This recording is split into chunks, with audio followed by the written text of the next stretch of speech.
Increasing intellectual culture, educational advancement, the continued moral development of the community at large. It's a list of objectives that form the framework of the Village Improvement Association, a group comprising members of all ages, backgrounds, and beliefs. And they've been around for more than 100 years, meeting various needs throughout the community that were not being properly met. And all these years later, they're still identifying those needs and donating time and money to them. And we are so happy to be here today with Marty Badilla. She is the president of the Village Improvement Association, along with Mary Beth Doherty, the chair of the Domestic and Sexual Violence Awareness and Prevention Committee. Ladies, welcome to DelmarvaLife. Nice to be here. Thank you for having me. More than 100 years. That is amazing. Mm-hmm. So can you give us a brief history of the organization?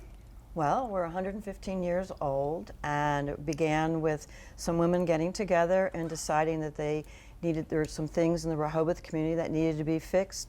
They were instrumental in getting sidewalks put in, street lights put in, and one of my favorites is the Lifeline. If you know that those women's bathing suits and men's were made of wool, Right. Mm-hmm. and when you went into the water, you gained like 50, 60 pounds. So that we actually established, or they actually established a rope that you could pull yourself in out of the ocean. That's incredible. Yeah, about that? that's one of the fun things they did. Why do you think this has lasted 115 years? What has made it last so long?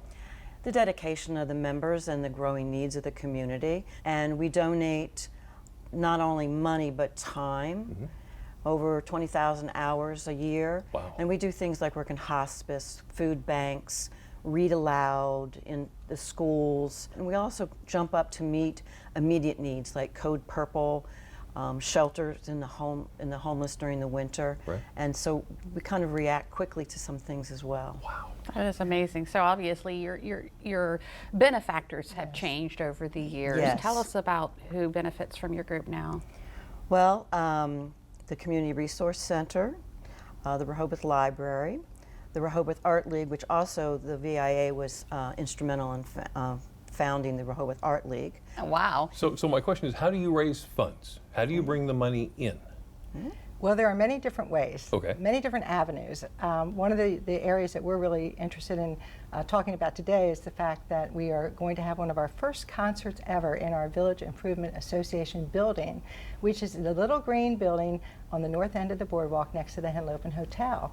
And that concert is going to be a Nashville duo, and they're called the Young Fables. And the Young Fables are going to be performing there, and all of the ticket sales will be donated to various causes. So that's one way that we can bring in money. But besides having concerts, we do all kinds of fundraisers, don't we? I mean, my committee did a fundraising for What Is Your Voice? They needed $10 gas cards for the victims of domestic violence that they house at their location. And a $10 gas card is a very important, a gift that these folks really need. And so we collected over $7,000 worth of Gas cards. gas cards this year. Of $10 gas cards? Yes. Wow. So proud of Yeah. that. So it's really exciting. It's amazing. Now, Mary Beth, you mentioned your committee, and we mentioned that you're chair of the Domestic and Sexual Violence Awareness and Prevention Committee. Tell us a little bit more about that. Sure. Our committee really exists in the VIA to raise awareness about domestic violence and sexual violence, as well as human trafficking.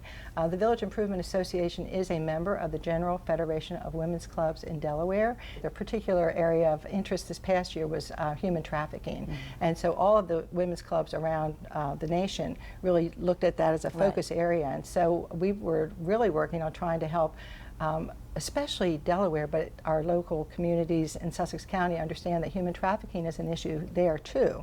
So that was one of our areas, and we provided several different educational awareness pieces. We had one at the Rehoboth Public Library with our Deputy Attorney General, who focuses on human trafficking. We had Zoe Ministries, which of course is a wonderful nonprofit that houses young women and their children who have experienced domestic violence. What Is Your Voice? They have done a lot of work with the VIA. In fact, they are going to be doing the Butterfly Bolt, which is in October, I believe it's October 4th on the boardwalk, to bring this message of please stop the violence. You said you have an event coming up. Our event is Sunday, July Sunday. 14th, Okay. 5:30 to 7:30. Tickets can be purchased at the door. However, if folks would like to purchase them online, they can go to RehobothBeachVIA.org. Tickets are $40 each. Okay. As I mentioned, this is a donation toward several nonprofits that we're hoping will receive the monies. One is What Is Your Voice? Another is Zoe Ministries. And the third one is Pathways to Success. Now, Pathways to Success, they are trying to help younger people while they're still in school learn about domestic violence and how they can find a route out of a situation that they may be living in or maybe have friends that are dealing with it. That is so important. It is. And everything you do is important and needed. Thank you so much for coming Thank in you for having Thank you us. for and talking It's about a your pleasure. organization.